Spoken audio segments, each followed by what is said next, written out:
Welcome back. Well, just 10 minutes to go until that all-important judgment in the Constitutional Court on whether former President Jacob Zuma has defied a court order and is in contempt of court, and if so, what kind of sanction should he get? Nkandla is posted outside the gates to Nkandla in KwaZulu-Natal. Nkandla, you and I have been covering the trials and tribulations of the former president for a very long time. There's some irony in the fact that 15 years of fighting a fraud and corruption case, he could now face some kind of sanction for refusing to testify at an inquiry that he essentially instigated. Indeed, it's one of those legal hurdles because after this, on the 19th of July, remember, he is due back at the High Court in Pietermaritzburg, KwaZulu-Natal, where he's still fighting against those charges, fraud and corruption charges.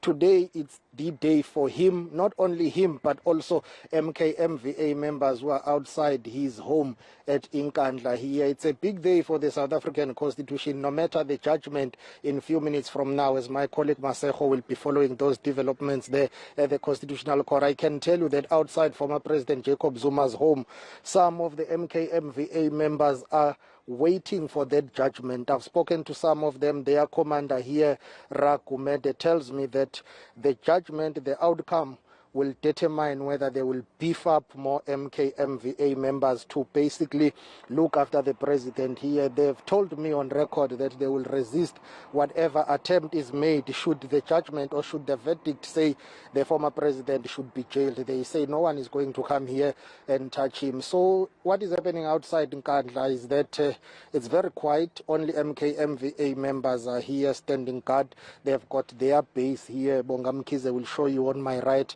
That's their base. That's where basically they've been camping, according to Rakumede. He says it's been more than 4 months, and he says they are willing to camp for more days to come because they are here to defend their commander. But it's not the end, as we have already alluded, that the former president is facing more legal challenges. On the 19th, he's going back to the Pietermaritzburg High Court. Others are busy patrolling here. I've spotted some MKMVA members there.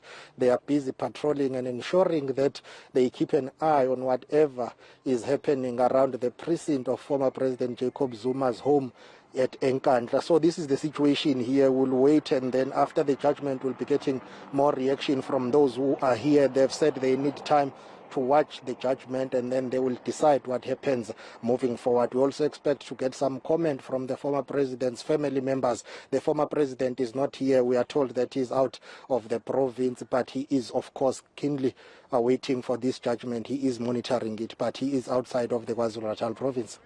Nkandla, quick question. When the MK vets say they will resist any kind of arrest, which, I mean, I doubt the police will swoop in and arrest Jacob Zuma. It just would cause too much of a crisis. But what do they mean by that? Will they form a human shield? Are they armed? Are they sort of paramilitary? I'm trying to understand what their modus operandi would be in protecting the president. I asked that question. They said, well, that's their strategy. They cannot divulge that for now. I have not seen any firearms around here. They are not armed as far as I can tell you.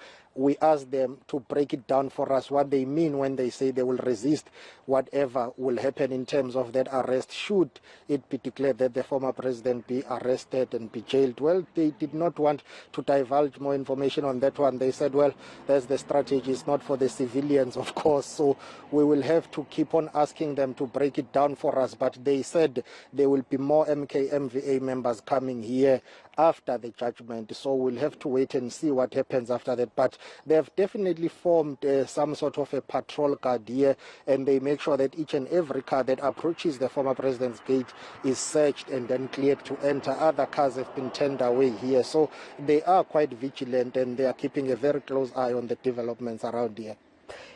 You very keenly brought up the 19th of July, which was pertinent. That's when Jacob Zuma goes back to the Pietermaritzburg High Court for the fraud and corruption case involving the arms deal. What is expected to take place on that day, or it's possibly going to be another virtual hearing?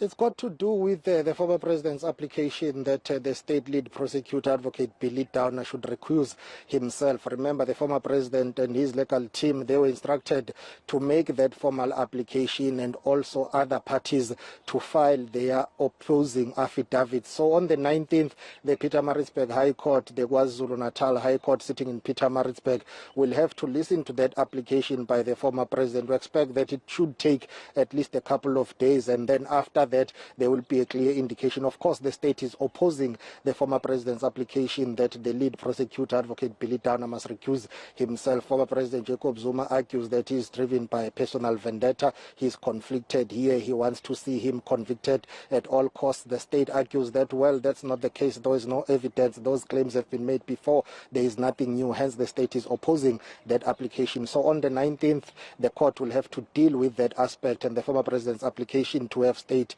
lead prosecutor Advocate Billy Downer recusing himself. All right, there's Siphamandla Goge, and on the right-hand side of the screen you can see the clerks of the Constitutional Court who work for the justices getting the courtroom ready for that all-important judgment at 10 o'clock. We'll be back with you straight after the break.